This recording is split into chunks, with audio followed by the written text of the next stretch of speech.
7 minutes of silence. Chapter 4 Pressure Points.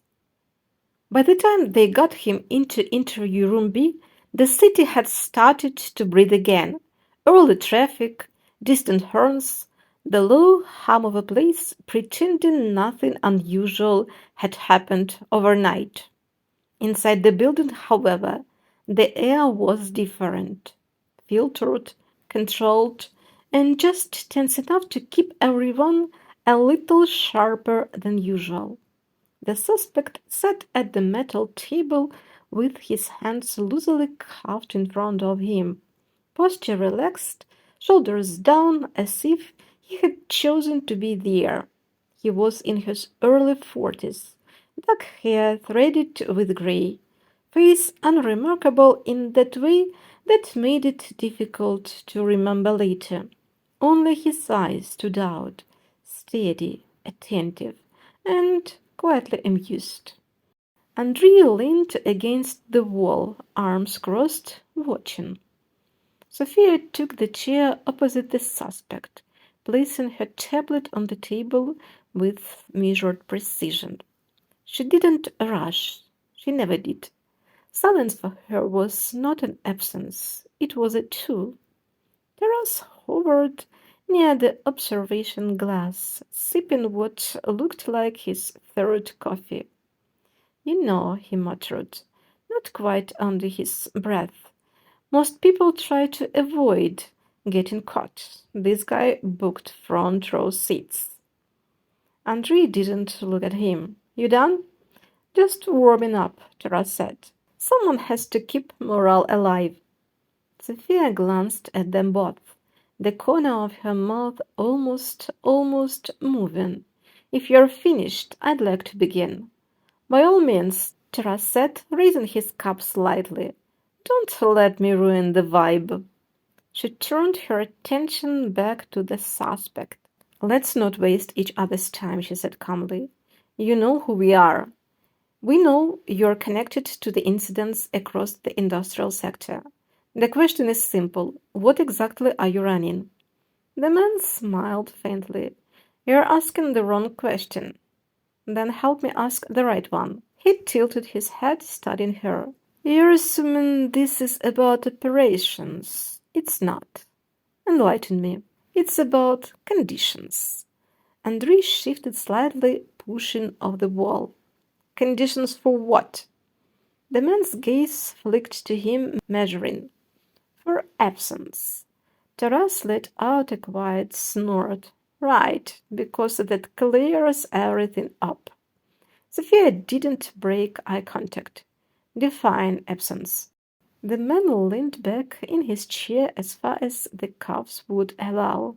"A controlled interval during which events are not recorded, not stored, not even fully realized in the way you understand reality." Andrei frowned. "You're talking about wiping data." "No," the man said softly. "I'm talking about preventing data from ever existing." That landed. Even Taras stopped moving. Sophia tapped her tablet, pulling up a series of synchronized feeds. 7 minutes, multiple sites, no anomalies in system logs, no physical traces consistent with intrusion. "You're telling me you're not hacking these systems. You're what? Stepping around them?" "Stepping outside them," the man corrected. Taras rubbed his face. "Okay, I'm officially out of my depth. Or he's messing with us. Probably both." "Stay with me," Sophia said quietly, eyes still locked on the suspect. "If nothing is recorded, something must still happen. Energy doesn't just vanish. Movement leaves traces." "Usually," the man agreed. "And in your case?" "In our case," he said, "we created a window in which cause and effect are decoupled." Andrei let out a low breath. "That's not how physics works." The man's smile widened, just a fraction. "Not in stable conditions, no." There was a brief silence. Then Taras pushed himself off the wall and stepped closer to the table, his earlier sarcasm sharpening into focus. Let me guess, you've got some fancy field generator. You scramble sensors, maybe mess with timing signals, and suddenly you think you're outside reality. The man looked at him with something almost like sympathy. You're still thinking in terms of interference, noise, distortion. Yeah, Taras said. That's usually how this goes. And that, the man replied gently, is why you haven't been able to stop it. Sophia shifted slightly, changing angle, tone, rhythm.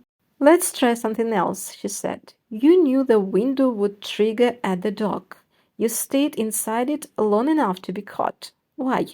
The man's gaze returned to her, and for the first time something like interest sharpened the air. Because you needed to see it, he said. See what? That you're already too late. Taras groaned softly. Here we go. Villain monologue, page 1. Taras, Andrei said. Right, I'm quiet. He wasn't, but he stepped back. Sophia leaned forward slightly, her voice dropping just enough to change the temperature of the room. You're not in control here, she said. Whatever system you're running, whatever you think you understand, we're already inside your cycle. We tracked you. We caught you. That means your absence isn't perfect. A pause. And then, deliberately, it leaks. The word hung in the air. The man's expression didn't change, but something behind it did. A flicker. Small, but real. Andrei caught it. The air.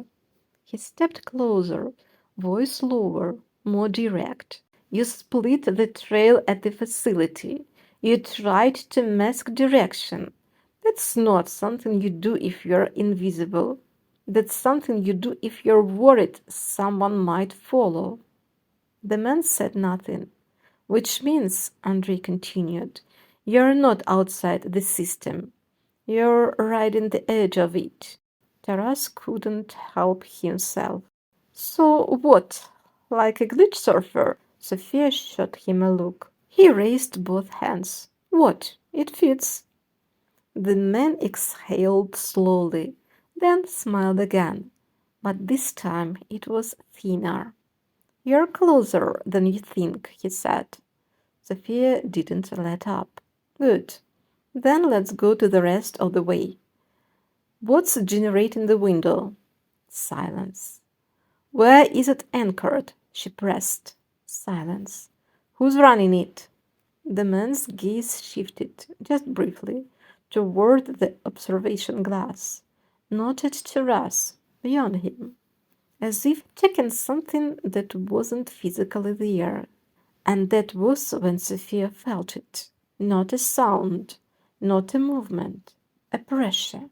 Subtle, almost imperceptible, but wrong.